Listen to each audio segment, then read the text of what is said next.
নমস্কাৰ। মঞ্চত উপবিষ্ট বিশিষ্ট ব্যক্তিসকল আৰু মঞ্চৰ সন্মুখত ইতিমধ্যে দেখা পোৱা অন্যান্য বিশিষ্ট ব্যক্তিসকলৰ সৈতে স্থানীয় যিসকল দৰ্শক উপস্থিত আছে তেওঁলোকক সম্বোধন কৰিব বিচাৰিছোঁ। বাৰে বাৰে মোক শাৰীৰিক অসুস্থতা বুলি কৈ আছে। আচলতে এমাহৰ পূৰ্বে কঁকালৰ স্লিপ ডিছৰ অপাৰেশ্যন এটা হৈছিল। ডাক্তৰে বেড ৰেষ্ট দিবলৈ দিছিল। মই বেড ৰেষ্টত আছিলোঁ। আজি অনুষ্ঠানত অংশগ্ৰহণ কৰিবলৈ নোৱাৰিম বুলি কৈছিলোঁ, কিন্তু তেওঁলোকে মতাৰ বাবে আহিছোঁ। মই বেছি সময় থাকিব নোৱাৰিম। আচলতে এনেকুৱা চকীত বহাত অসুবিধা আছে। যি কি নহওক, সাংবাদিকতাৰ ক্ষেত্ৰত বঁটা লাভ কৰিলোঁ, তাৰ বাবে উদ্যোক্তাসকলক ধন্যবাদ জ্ঞাপন কৰিছোঁ।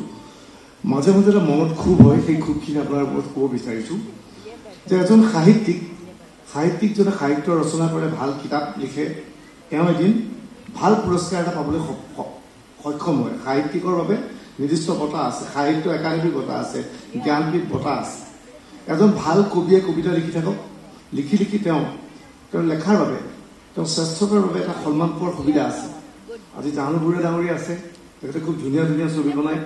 ভাল ছবি বনালে তেওঁক পুৰস্কাৰ দিয়াৰো এটা সুযোগ আছে।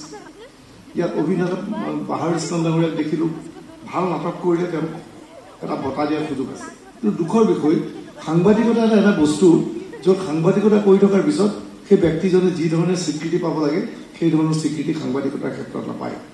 আজি ৩৫ বছৰ ধৰি সাংবাদিকতা কৰিলোঁ। মই মাজে মাজে ভাবোঁ, ৩৫ বছৰে সাংবাদিকতা নকৰি ৩৫টা বছৰে যদি 10খন কিতাপ লিখিবলৈ চেষ্টা চলালোঁ হয়, কষ্ট কৰি কৰি হয়তো সাহিত্য একাডেমীৰ পেনেলত নাম সোমাবলৈ কেতিয়াবা সুযোগ পালোহেঁতেন। কিন্তু আমি নাপাওঁ, কিয়নো আমি সাংবাদিক মানুহ। সাংবাদিকক এই ক্ষেত্ৰত স্বীকৃতি দিয়া নহয়, কিন্তু সাংবাদিকৰ বাবে দুখৰ বিষয়।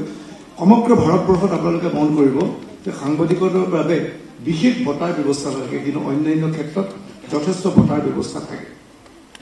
অথচ আমি সমানে পৰিশ্ৰম কৰোঁ, আমিও একেধৰণে বাবদৰি লিখি থৈ যাওঁ। যি কি নহওক, আজি অনুষ্ঠানত অংশগ্ৰহণ কৰিছোঁ। সাংবাদিক হিচাপে তেওঁলোকে মোক বঁটা প্ৰদান কৰিছে। এই বঁটাৰ বাবে মই কিমান যোগ্য নাজানো। মই পুনৰ কৈছোঁ যে সাংবাদিকক বঁটা নিদিয়ে, তাৰ মাজত বঁটা দিয়াৰ বাবে তেওঁলোকক আন্তৰিক ধন্যবাদ জ্ঞাপন কৰিছোঁ। অনুষ্ঠানৰ পৰা বিদায় লৈছোঁ। মই বেছি সময় নাথাকিম, যাম, তাৰ বাবে ক্ষমা বিচাৰিছোঁ। ধন্যবাদ।